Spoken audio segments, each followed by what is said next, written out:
Good morning students.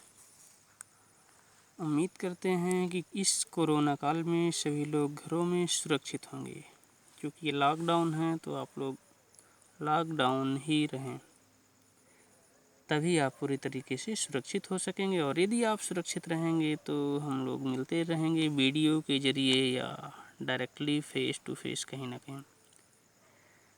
यदि सुरक्षित नहीं रहते हैं तो दिक्कत होती है। बात करते हैं हम इस लॉकडाउन के इम्पोर्टेंस की, इसलिए फिर एक बार कहना चाहेंगे कि बिल्कुल कोने में बैठें ताकि कोरोना झांक भी ना सके आपकी तरफ। खैर, हम बात कर रहे थे केमिकल काइनेटिक्स की। यार, हमने केमिकल काइनेटिक्स में बहुत कुछ पढ़ चुका है अभी तक में, लेकिन फिर भी बहुत कुछ अभी पढ़ना बाकी भी है। इट मीन्स 50% तो पढ़ ही लिया होगा अभी तक में। चलो ठीक है, जितना भी पढ़ा है आगे भी देखते हैं कितना जो भी बाकी है कैसे पूरा होता। हमने जीरो ऑर्डर, फर्स्ट ऑर्डर, मॉलिक्युलरिटी, ये सारी चीज़ें पढ़ ली है। अब हमारे पास जो बचता है वो है half life period. Half life period. अब इस हाफ लाइफ पीरियड में हम देखना चाहेंगे, समझना चाहेंगे व्हाट इज हाफ लाइफ यार। तो आप बिल्कुल परेशान नहीं हो, बड़ा सिंपल सा टर्म है ये, बहुत इजीली डिफाइन किया जा सकता है, सॉल्व किया जा सकता है। पीरियड मीन्स टाइम से है, एंड हाफ लाइफ का मतलब है यार जिंदगी, आप आधी ज़िंदगी। हाफ लाइफ की मीनिंग होगी आधी ज़िंदगी, मतलब कहने का आधी ज़िंदगी जीने का समय, half life period. So simple यार, क्यों इतना सोच रहे थे इस टॉपिक को। लेकिन केमिस्ट्री की लैंग्वेज में हम इसको कैसे कह सकते हैं, how we can define it. तो चलिए, अब आप लोग अपने दिमाग की बत्ती जला लीजिए। हाफ लाइफ पीरियड पढ़ना है, सो सिंपल टॉपिक है, ज़्यादा दिमाग नहीं चलाना है, फिर भी बत्ती जलाना है। क्या डिफाइन करेंगे, हमारे पास है रिएक्टेंट। ये रिएक्टेंट प्रोडक्ट में चेंज होता है। इस रिएक्टेंट का half amount means 1/2 part of reactant should be change into product, मतलब आधा हमारे पास बचना चाहिए। और यदि ये पूरा चेंज हो जाए तब तो बात ही अलग होती है। तो इस रिएक्टेंट के हाफ अमाउंट को प्रोडक्ट में चेंज होने के लिए कितना टाइम रिक्वायर्ड होता है। तो डेफिनेशन क्या बनती है, time required to change the concentration of reactant into product in half amount। अब देखिए, हम बात कर रहे हैं हाफ अमाउंट या हाफ कंसंट्रेशन, दोनों एक ही बातें होती है, मैटर दोनों एक ही है। हम क्या कह रहे हैं, किसी रिएक्टेंट के हाफ कंसंट्रेशन को प्रोडक्ट में चेंज होने में जितना टाइम लगता है, that is called half life period. Clear, doubt नहीं होना चाहिए, वेरी सिंपल है। किसी रिएक्टेंट के हाफ कंसंट्रेशन को प्रोडक्ट में चेंज होने में जितना टाइम रिक्वायर्ड होता है, that is half life period. अब बात करते हैं, it is represented by T half. और भी नहीं सोचना कुछ भी, अभी तक अपन टी यूज करते थे, अब अपन को टी हाफ यूज करना है हाफ लाइफ पीरियड को रिप्रेजेंट करने के लिए। चलिए, ज़्यादा नहीं टाइम वेस्ट करना है, डायरेक्टली चलते हैं अपन जीरो ऑर्डर रिएक्शन पे।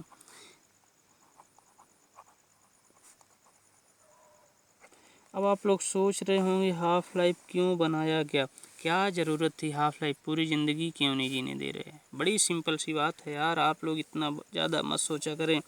हाफ लाइफ की ज़रूरत थी, कार्बन डेटिंग मेथड एक होती है, carbon dating method. Carbon dating की मीनिंग होती है ए डिटर्मिनेशन के लिए amount of carbon, what fraction of carbon remains in that materials by the predicting of this thing, amount of carbon in that material, we can predict the age of rock, age of wood and monument etc। तो ये एक as determination की process ही होती है, और वो तभी possible होगा जबकि हम उस अमाउंट का हाफ लाइफ पीरियड कैलकुलेट कर या पता करते हैं कितना है। जब उसमें हमको हाफ लाइफ पीरियड पता होता है तो उसका फ्रैक्शन चेक करते हैं कितना फ्रैक्शन बचा हुआ है, फिर एक प्रेडिक्शन करते हैं कि इसमें इतना फ्रैक्शन बचा हुआ है, मतलब इतना फ्रैक्शन यूज हुआ और इतने फ्रैक्शन को डिस्ट्रॉय होने में या इवेपोरेट टाइप से होने, उसके कंप्लीट एक्सप्लोज होने में कितना टाइम यूज हुआ वो कैलकुलेट करते हैं। उससे उसकी एज का डिटर्मिनेशन आसानी से कर लिया जाता है। तो एज डिटर्मिनेशन में हाफ लाइफ पीरियड का इम्पॉर्टेंट रोल है। यही रीज़न है कि हमको ये पढ़ाया जा रहा है। आप एक केमिस्ट होने के नाते ये काम तो करेंगे फ्यूचर में। चलिए, जीरो ऑर्डर रिएक्शन के रिस्पेक्ट में हम इसको कैसे कैलकुलेट करते हैं। तो देखिए, जीरो ऑर्डर रिएक्शन के लिए अभी अभी हमने रेट कांस्टेंट की वैल्यू पढ़ा था, रेट कांस्टेंट का एक इक्वेशन पढ़ा था, और उस इक्वेशन में R0 minus R upon T आप लोग पढ़े थे। इसका रिजल्ट रेट कांस्टेंट बताए भी थे कि इसको अचार के फॉर्म में रख लें, ये आपको फ्यूचर में काम देगा। ठीक, तो अब आज ये काम दे रहा है। फिर से देखिए, हमको करना क्या है, इसमें हाफ लाइफ कैलकुलेट करना चाहते हैं। ये रेट कांस्टेंट की वैल्यू रखी हुई है, टी की जगह अपन लिख देते हैं वेरी सिंपल टी हाफ। क्यों लिखवा रहे हैं टी हाफ भैया? रीजन है, आधा जीवन, पूरा जीवन तो जीना नहीं है, इसलिए आधा जीवन के लिए t half. And R is equals to R0/2। अब ये R0/2 कहाँ से आ गया, क्या आ गया? तो ये भी बहुत सिंपल सा आंसर है। R concentration after t time and R0 is the concentration of reactant before starting the reaction at initial point कह सकते हैं। ये इनिशियल पॉइंट का कंसंट्रेशन है, ये कंसंट्रेशन आफ्टर टी टाइम, दोनों कंसंट्रेशन हैं रिएक्टेंट के ही। तो अपन कह सकते हैं कि ये दोनों रिएक्टेंट के कंसंट्रेशन है। This is after t time and this is the initial concentration of reactant. Okay, तो बहुत सिंपल सी बात है यार, ये दोनों वैल्यू पुट करो, इसमें आंसर आ जाएगा, कुछ भी नहीं सोचना विचारना अपन को। तो K is equals to R0 है तो यहाँ R0 ही रहने दें, माइनस R की जगह लिख दें R0/2 और यहाँ लिख दें T की जगह T हाफ। हमने क्या किया अभी तक, ये R था, R की जगह हमने R0/2 कर दिया, ये T है, T की जगह T हाफ कर दिया। ओके, अब तो आप मैथमेटिक्स पढ़े हुए हैं, इसको आप क्या करेंगे, R0 minus R0/2, 1 minus half is equals to half, सीधा सीधा कॉन्सेप्ट है। तो यहाँ बचेगा R0/2/T half is equals to K।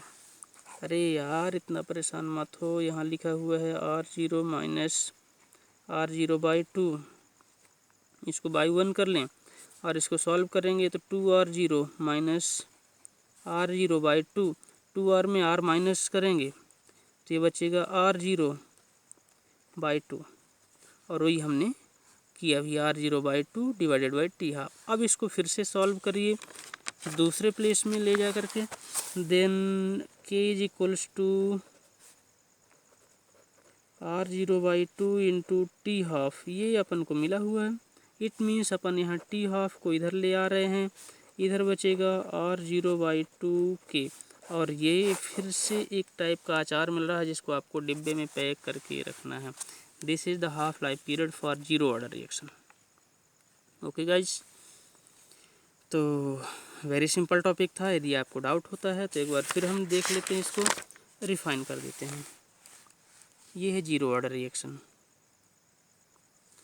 K is equals to R0 minus R divided by T। R की जगह आपको R0 वैल्यू पुट करना, R0/2, और T की जगह T हाफ पुट करना है। तो ये अपन को आंसर मिल रहा है, कंक्लूजन। अब इसको सॉल्व करेंगे तो R0/2 divided by T half, T half को यहाँ और K को यहाँ ले आते हैं, तो अपन को फाइनली मिल रहा है K is equals to R0/2 T half. या T हाफ की जगह इधर ले जाएंगे तो T half is equals to R0/2K। तो ये इतने में कंक्लूजन इसका फाइनल होता है।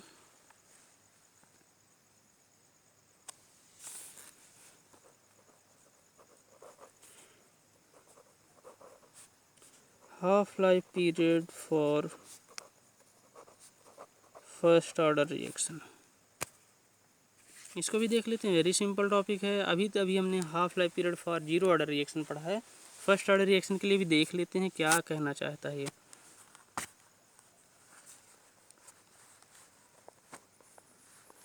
तो देखिए, फर्स्ट ऑर्डर रिएक्शन के केस में भी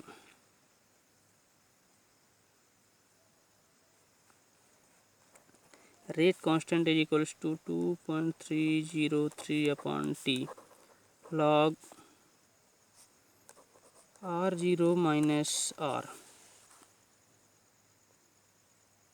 वेरी सिंपल है यार, आप लोग इतना मत सोचो कि हम क्या करने वाले हैं, क्यों करने वाले हैं।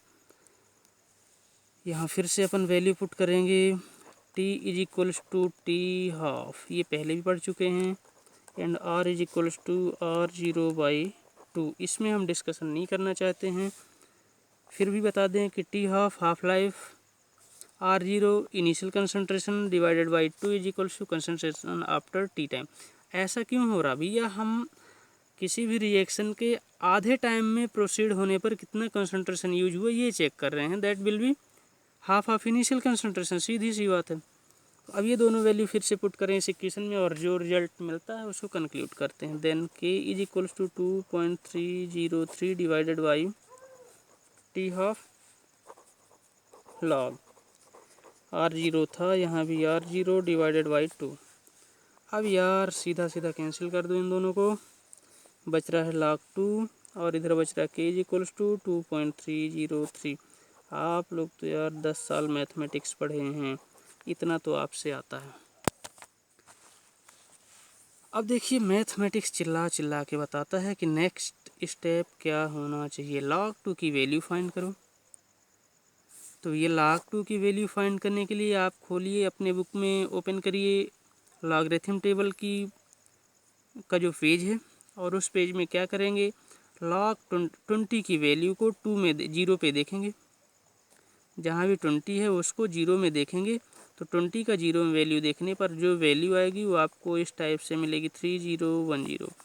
तो भैया आपको जब वही वैल्यू मिलनी है तो आप इसको लिख दो सीधा सीधा 0.3010 डिवाइडेड बाई टी हाफ।